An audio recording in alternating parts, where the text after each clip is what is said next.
September 19th, 1987, 11:48 p.m., St. Andrew's Memorial Hospital, room 214.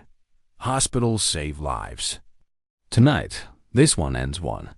Marcus Langford lies wounded, half-conscious, barely breathing, his stomach wrapped in thick bandages. His world held together by machines and prayers. Beside him, a Bible, a gold chain. 45 he's too weak to reach. Then, footsteps. Slow, calm, certain. A man in scrubs walks in as if he belongs there. No hesitation. No questions from the nurses. No alarms. Marcus forces his eyes open and recognizes the gaze behind the mask. The room freezes. The truth hits him harder than the bullets that put him here. The man sent to finish him is someone he once trusted. 2 shots. Clean. Final. 11:48 p.m. Time of death. The killer walks out the front door like a man leaving work. A $54 million empire dies with him. And the betrayal behind it reaches back decades. Marcus Langford wasn't shaped by opportunity. He was shaped by survival. Born March 2nd, 1961, in South Riverton, a neighborhood collapsing into poverty, violence, and desperation.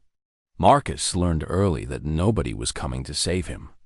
At 12, he was stripping bikes. At 15, boosting cars smoother than grown thieves. At 17, he had a criminal record and a reputation.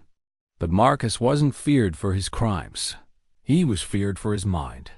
At Carter's boxing gym, he didn't watch the fights. He watched the power dynamics. Who controlled who? Who paid who? Who pretended to be clean while drowning in corruption? He saw a blueprint. And by 1982, he made a choice. He wouldn't escape the streets. He would rule them. Marcus didn't rise alone. At his side from day one was Leon Briggs, the quiet strategist who knew numbers, routes, and logistics better than anyone. Marcus had charisma. Leon had calculations. Together, they were unstoppable. By 1985, their influence reached across 4 states: Akron, Dayton, Louisville, Indianapolis. They built clean-looking businesses that laundered millions: hair salons, sports stores, car washes. They built a distribution network the feds couldn't track. They built loyalty through fear. Enter the Carter Street Crew. 4 brothers: Rico, Tone, Malik, Wizard. Paid well. Armed well. Deadly well. Marcus believed they were protection. But armies don't protect kings forever. Sometimes they replace them. Leon didn't shout. He simmered. For years he handled the dirty work, the accounting, the connections, the clean fronts. Marcus got the spotlight. The cars, the women, the press, the respect. Leon felt invisible inside the empire he helped build, but he stayed silent. Until Marcus made a fatal mistake. He introduced Rico Carter directly to their Miami supplier, Colombiano Vic. That one handshake changed everything. Rico now had access. Leon now had rage. And Marcus? Marcus didn't realize he had just cut himself out of his own empire. That was the moment the betrayal began. September 18th, 1987. A night Riverton still talks about. Marcus arrives at his car wash, expecting a shipment. Minutes later, Leon arrives with Rico and Tone uninvited. The tension is immediate. Words turn sharp. Accusations fly.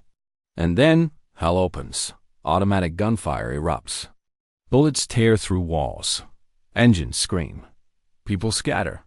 Marcus is hit in the stomach. Rico takes a round in the shoulder. Leon disappears into the night before the chaos ends. Sirens scream closer. But the streets stay silent. No witnesses. No statements. No cooperation. Marcus is rushed to the hospital alive. And that wasn't part of the plan. The official report names a killer. The streets name 3. Suspect 1. Rico Carter shot Marcus during the gunfight. Had motive. Had access. Knew how to disguise himself. Suspect 2, Leon Briggs, childhood friend, silent partner, jealous architect of the empire, a man who gained everything the moment Marcus died. Suspect 3, the inside man, a corrupted nurse, a guard on a dealer's payroll, a shadow with a keycard. 3 suspects, 3 motives, 1 perfect murder. But the streets whisper something darker. The betrayal wasn't spontaneous. It was planned, calculated, promised long before the first shot. September 24th, 1987. Marcus's funeral wasn't an event. It was a spectacle. His coffin was custom-built. Silver finish, chrome grille, spinning wheels, shaped like the Mercedes coupe he cherished. People stared in disbelief. Some thought it was disrespectful. Others thought it was genius. But everyone agreed. Marcus Langford wouldn't have wanted anything less dramatic. Thousands filled the streets. Dealers, rappers, politicians, undercover cops. Some mourned him. Some feared him. Some celebrated his death. But all of them came. Even dead, Marcus drew a crowd. Marcus's death didn't calm the streets. It ignited them. Leon Briggs staged his own kidnapping, faked his death, vanished into Phoenix. Rico Carter arrested months later for unrelated shootings. Life sentence. Tone Carter killed in a nightclub in Baton Rouge. Sean Rivers, the teenage informant, exposed. Arrested. Sentenced to 28 years. In just 25 months, the entire empire vanished. 3 leaders dead or imprisoned. Millions lost. Power vacuum everywhere. And Marcus's murder? Still unsolved. Still unanswered. Still whispered in Riverton bars today. Some men leave money. Some leave power. Marcus Langford left a legend. Documentaries, songs, books, podcasts, all trying to explain the same impossible question. Who kills a king in a hospital bed and walks out like a ghost? Final line. He built a $54 million empire. But the world remembers only his final moment. The betrayal no one saw coming. And the night a king was X3 cuted in his hospital bed.